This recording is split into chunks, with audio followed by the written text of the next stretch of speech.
Comigo aqui na PUC, o jornalista Rafael Rossi, do Portal da Cidade, lá de Mirassol, no Noroeste Paulista, para falar um pouquinho sobre o Mirassol, que decide com a Aparecidense uma vaga para a Série B no domingo, às 5 da tarde, no estádio José Maria de Campos Maia.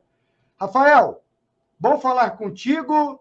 E o Mirassol está cheio de problemas para essa decisão. Fala, meu amigo Wendel, um abraço para você, todo o pessoal da PUC, todo o estado de Goiás aí, decisão no fim de semana. E, infelizmente, né, para as duas equipes, as equipes até podem subir juntas, mas aí depende do outro jogo, né? Então, teoricamente não, literalmente é uma decisão entre os dois. O Mirassol joga por um empate e a Aparecidense já precisa vencer o jogo. Sim, o Mirassol, depois do jogo de ontem à noite, dessa segunda-feira à noite, lá em Ribeirão Preto, ficou com meia dúzia de desfalques. Eu vou passar a lista para você aqui por posições. O goleiro Darley, que venceu o titular, quebrou o braço esquerdo. No finalzinho do jogo, faltavam uns 5 minutos. Ele se chocou com o centroavante Salatiel do Botafogo. Foi constatada hoje à tarde uma fratura no braço, já vai ser imobilizado, obviamente que está fora do jogo de domingo. No final do jogo, houve uma certa confusão, não chegou a ser briga, mas houve uma certa confusão, muita reclamação com a arbitragem, muito tempo de acréscimo. O goleiro Jefferson reserva, que também é conhecido como Jefferson Romário, ele reclamou e foi expulso. Então também é desfalque no próximo domingo. Daqui a pouco eu falo das possibilidades aí, dos que vão entrar. Mas seguindo aqui, né, o lateral direito, Léo Duarte, ele tinha tomado um amarelo no começo do segundo tempo, que já suspendia ele, porque já era o terceiro amarelo. E aí também, no finalzinho, ele acabou fazendo uma jogada, uma falta na linha de fundo um pouco mais forte, tomou o segundo amarelo e foi expulso. Então, além desses jogadores aí, a gente tem jogadores que receberam... aliás, tem mais um aqui que foi expulso, estava até esquecendo. O Júnior Todinho, centroavante reserva, que entrou no segundo tempo. Todinho aí, conhecido já, jogou com o Guarani e tal, estava no Fluminense do Piauí. Ele entrou com a sola da chuteira no jogador do Botafogo, e aí, depois do VAR, o árbitro acabou expulsando. Então, tem mais dois aí que tomaram o terceiro amarelo. O Daniel, volante, e o Negueba, atacante, que tem decidido os jogos aí na frente para o Mirassol. Esses todos aí estão suspensos ou machucados para o jogo de domingo. Quem é o terceiro goleiro que deve jogar contra a Aparecidense? O terceiro goleiro, olha só, o Mirassol contratou e anunciou o Gabriel Gasparotto, jogador de 28 anos, estava na Ferroviária, jogou o Paulista pela Ferroviária, mas a Série D, ele ficou na reserva, não chegou a jogar. Então, o último jogo dele foi em março desse ano, pelo Campeonato Paulista ainda, né? Ele foi contratado em julho, foi anunciado em julho, vem treinando, mesmo quando o Mirassol, em algumas oportunidades, o Ricardo Catalá, o treinador, escalou o time reserva, jogou o Jefferson, né? O Gasparotto não chegou a jogar. Então, além dele ser o terceiro goleiro, vai ter esse problema aí de falta de ritmo de jogo pro próximo jogo aí no domingo. Depois dele vem o Vinícius Tarquini, que é um menino de 20 anos, menino da base, que era o terceiro goleiro, acabou virando o quarto, mas vai estar no banco também domingo. Rafael, como é que está o clima na cidade, assim? O torcedor aí em Mirassol, nós sabemos, tem muitos palmeirenses, são paulinos, santistas e corintianos. Ele compra a briga pelo time? O pessoal se mobiliza? Vai lotar o estádio ou não?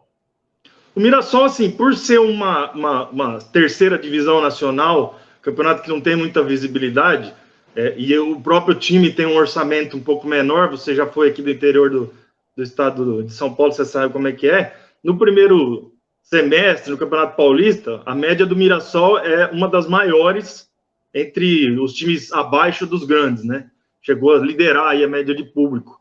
Mas aí quando chega no segundo semestre, com um campeonato mais longo, com menos visibilidade e tal, que demora mais para acabar, aí o público do Mirassol cai um pouco, fica mais aqueles fanáticos ali, 1.000 torcedores, 700 e tal.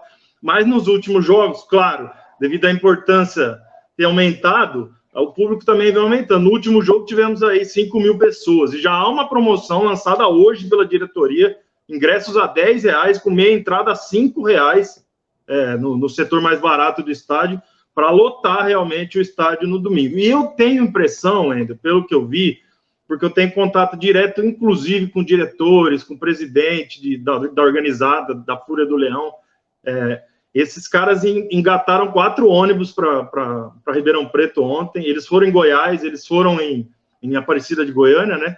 Eles foram também lá em Volta Redonda, e já tem um monte de gente se mexendo aí. Eu tenho certeza que o estádio vai estar lotadinho domingo, pela primeira vez, é óbvio, né? O jogo mais importante da história do Mirassol, creio que da Aparecidense também.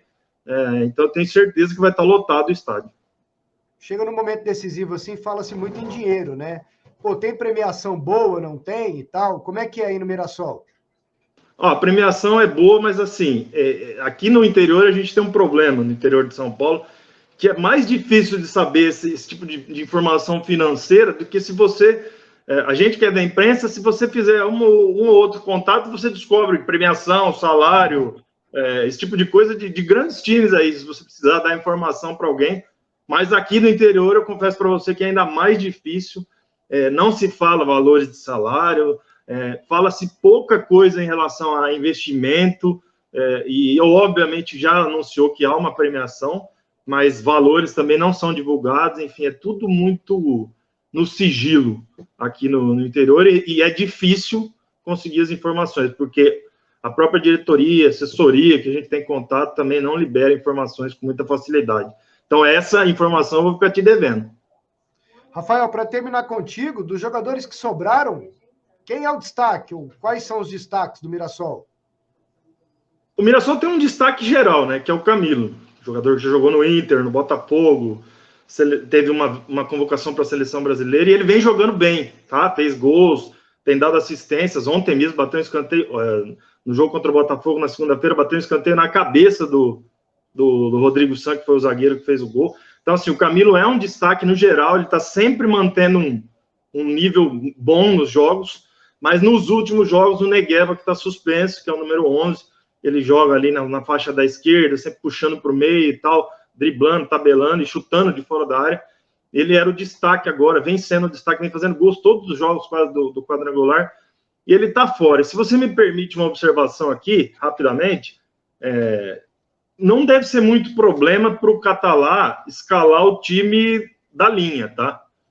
Porque sai o Léo Duarte, entra o Ivan, sai o Daniel, entra provavelmente o Christian, e tem outros jogadores aí que podem fazer a função de volante. O próprio Rodrigo Santos, que fez o gol ontem, ele pode ser adiantado, e entra o Heitor na zaga, que é um jogador experiente, foi capitão do time campeão da Série D, que hoje é reserva do time. E no ataque também tem uma série de opções, tem o Silvinho, tem outros jogadores aí que podem... O Cauã, menino Cauã da base, que ele oscila aí entre meia e ataque, pode ser uma opção do Catalá. Então eu acho que não que vá ter a mesma efetividade do que os titulares, não é isso que eu quero dizer, não é soberba, não.